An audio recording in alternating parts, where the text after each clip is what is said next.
Hey guys, Chess Learning for Life here, back with Game 7 of the World Chess Championship. I think by far maybe the most interesting and dynamic one, and is Gukesh playing with white, starting with knight f3, d5, and then fianchettoing the bishop.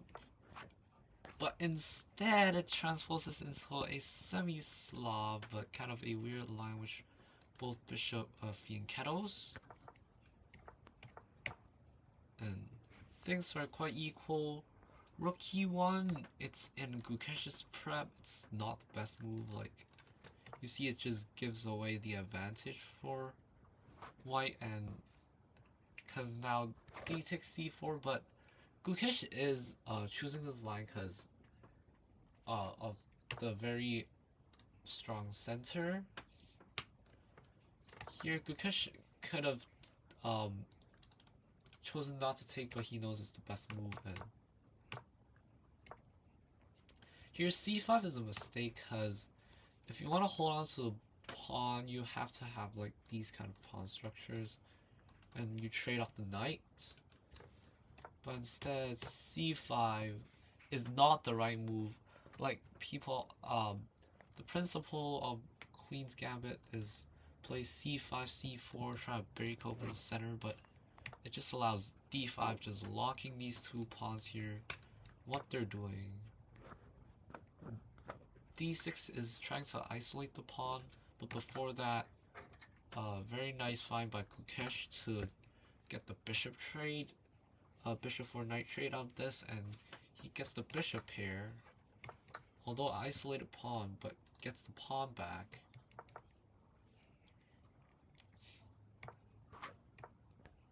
And now look at these monster bishops.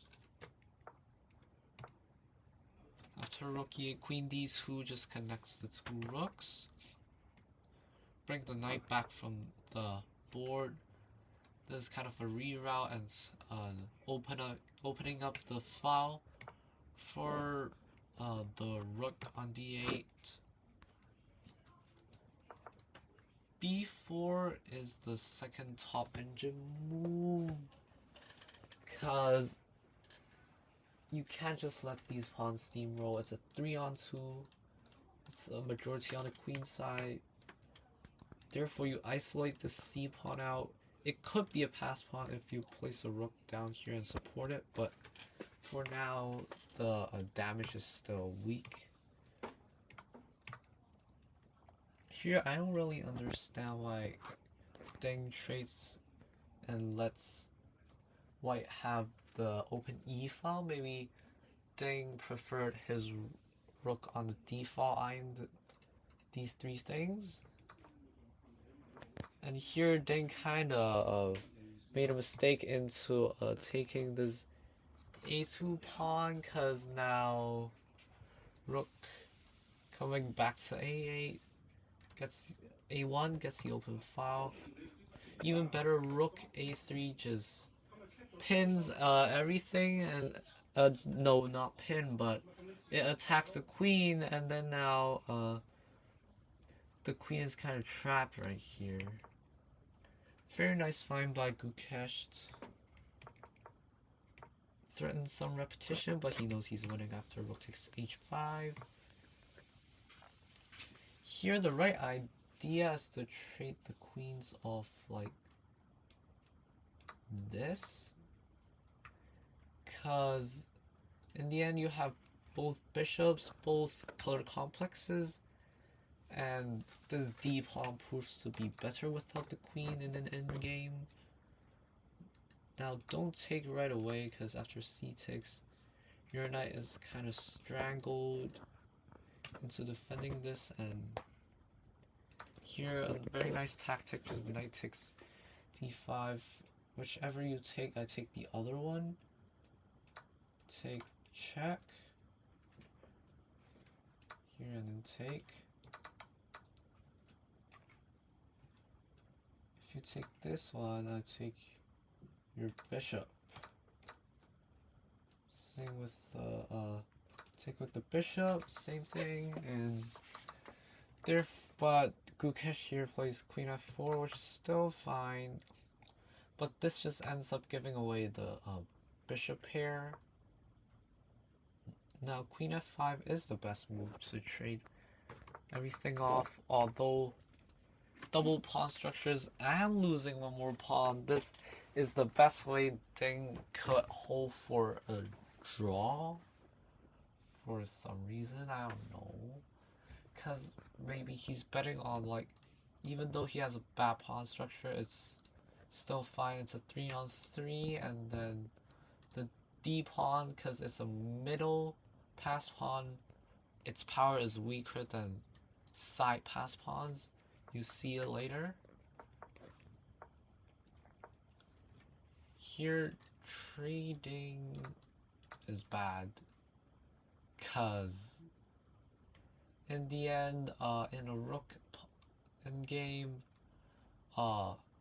you would want to sack this pawn, let his king take it on d7, and at that time you could just gobble and it's 3-on-1 and you win the game. Like, people say rook endgames are are easier to draw, but not in these endgames, because in rook endgames you want less pawns on the board. Here, keeping the knight keeps more tactics alive, like these tactics.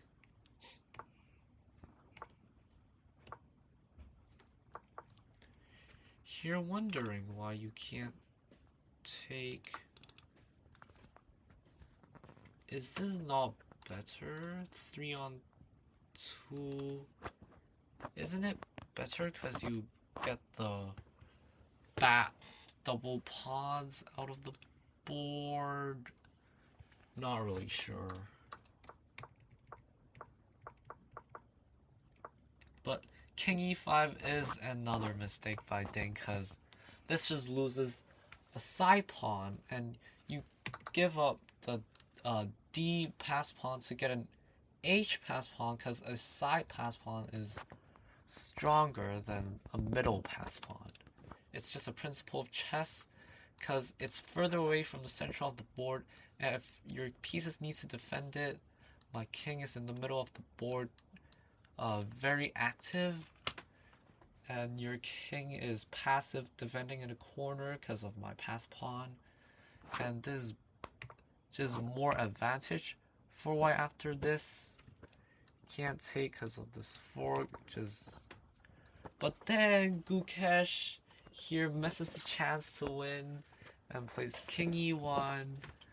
Just Ding makes mistakes first and Gukesh makes mistakes after. Now you have to play h4 and just push your pawn. You need to be quick. It's all about time and tempo in the endgame. Remember that. And now this too late because rook comes down.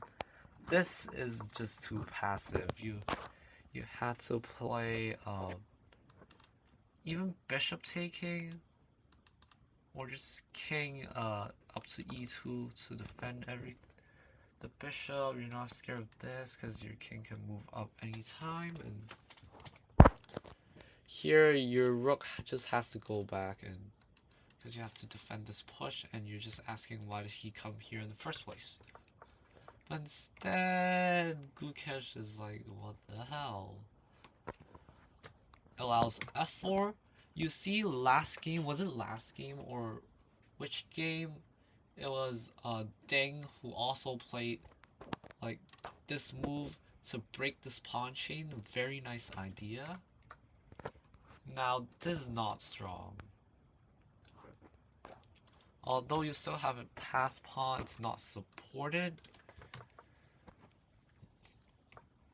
Here, f5 just defends everything. Although this looks very strong with the pin, but it's just really nothing. Now, Ding, very nice idea, boxes his king in the back rank, and just bad king activity. Even if you have one more pawn, you may sometimes be losing, but it is, in this position, it's just equal.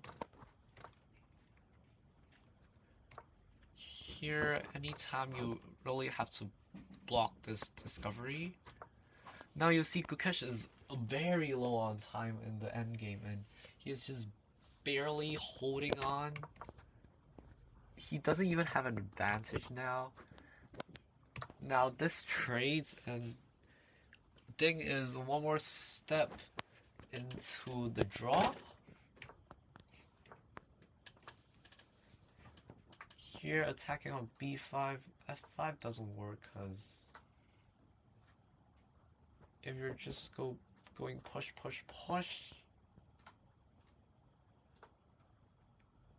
there's always a check. And even in this position, you can do something like this.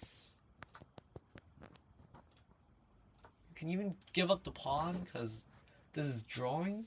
You can play on in this position, and Grandmasters, because it's just one game a day, they will play on, although they played for 5 hours already, because this position there's a lot of traps, so black won't really want to get into this position. But white here, Gukesh here decides to defend the pawn, trying to hold on to his pawn advantage to the last second. And here Ding, very nice idea, chases the pawn with the king, giving him pressure.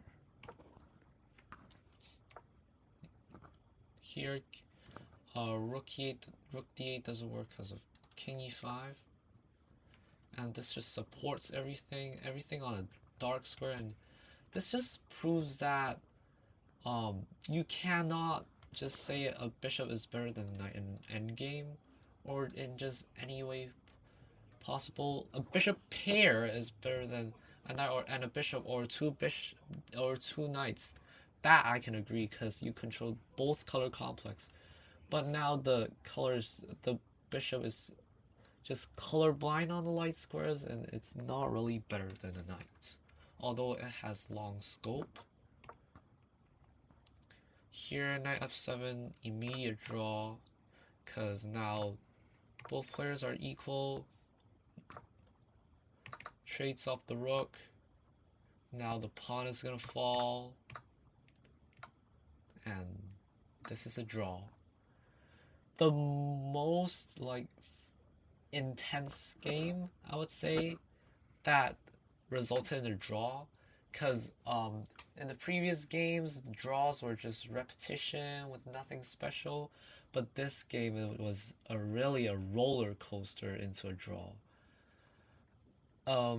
It's good to see that they're playing more dynamic after they had a rest, but maybe in the next 2 games, game 8 and game 9, maybe less things would happen, and then maybe another great game at game 10, game 11 and 12, because it's the final stretch.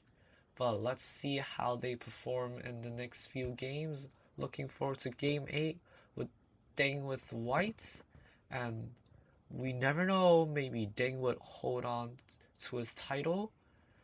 But let's see. Subscribe and like for more chess content, and I'll see y'all next time. Bye.